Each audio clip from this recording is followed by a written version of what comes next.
This is the presentation on dynamics of water absorption on the Moon and Ceres.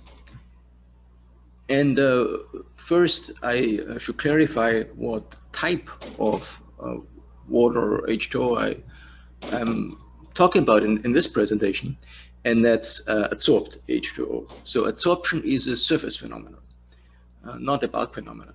And a water molecule binds to a silicate surface at high energies, and it binds to a water ice surface. And therefore, adsorption happens at higher temperatures than sublimation. And there are, other interesting types of H2O too, of course, or even water group species. But here I'll be focusing just on adsorbed water. And fundamental question is, what's the desorption timescale? Because if desorption happens very fast, there'll be nothing left, right? So it's really a quantitative question whether or not one can expect to have adsorbed water. And this graph shows a result of a laboratory measurement done a long time ago, Cottonhead and Stetter, with a real lunar sample. And this is the amount of water adsorbed as a function of a partial pressure. And they also measured the surface area of a sample. So here on a vertical axis is the amount adsorbed relative to one monolayer. So if there is 10 layers of H2O, the vapor pressure is almost the same as for pure ice. If there's one monolayer, the vapor pressure is about 20% of that of pure ice.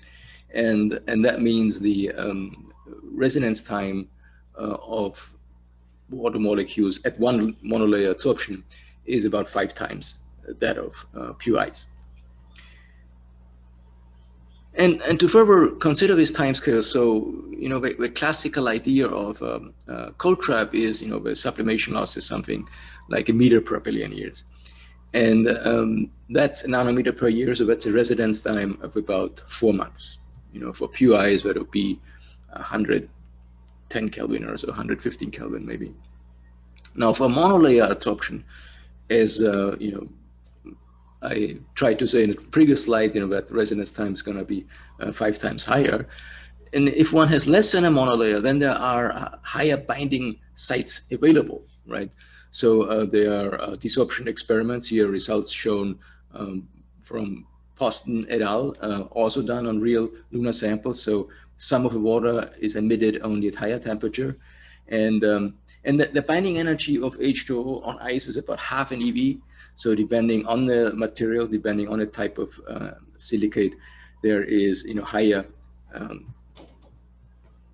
desorption energies, sites available, but these sites cover only a minor fraction of the grain surface. So once one has a monolayer or more, they are covered up.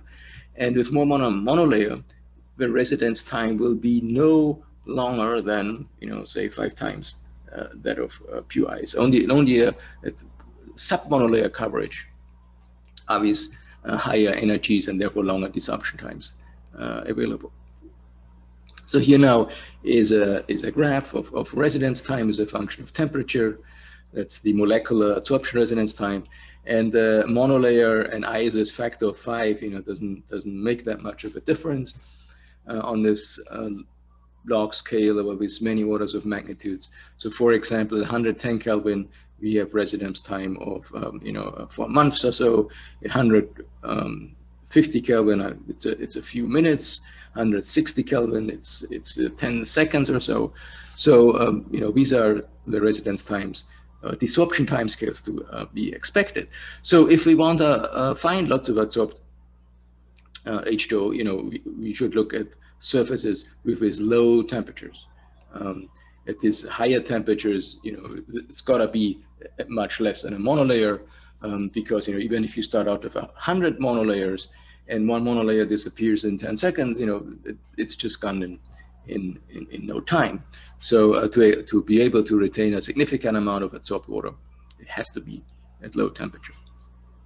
Now, and there is one particularly interesting place which is cold enough and has a supply of water molecules, and that's the polar regions of Ceres. So Ceres has a small axis tilt of only 4 degrees.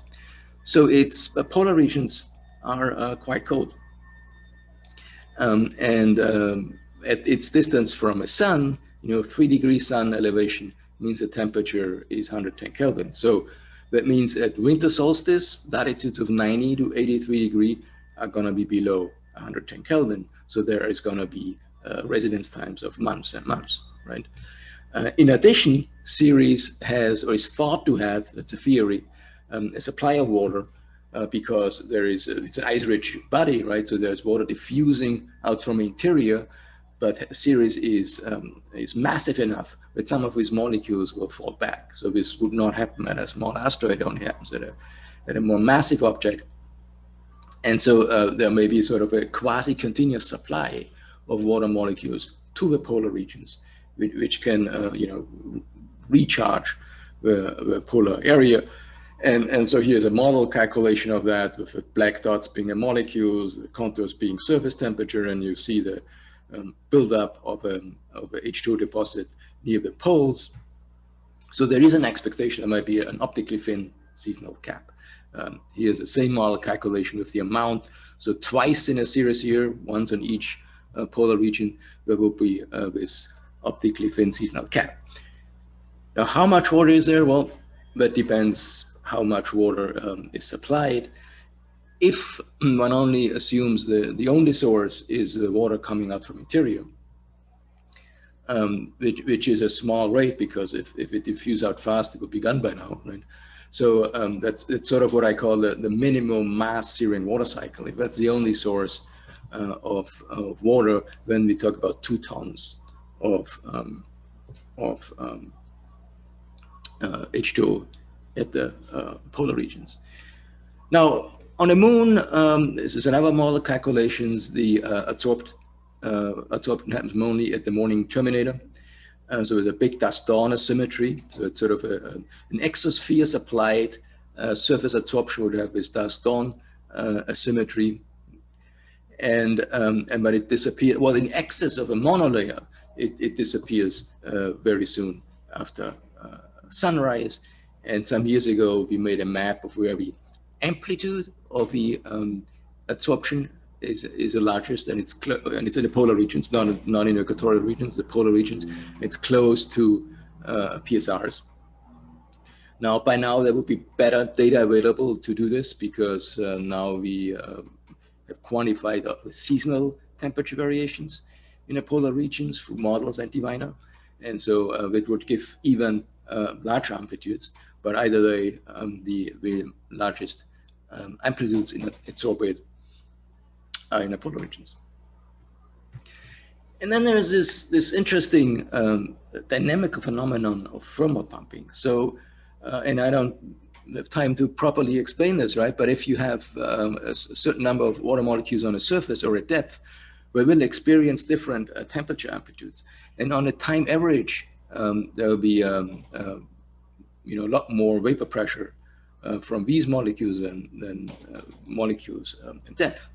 And well, in reality, the number of water molecules changes with time on the surface and so on. But at least, this argument sort of illustrates there is a tendency to a net downward flux of water into the ground, so that the adsorbate density is larger at depth than on a surface.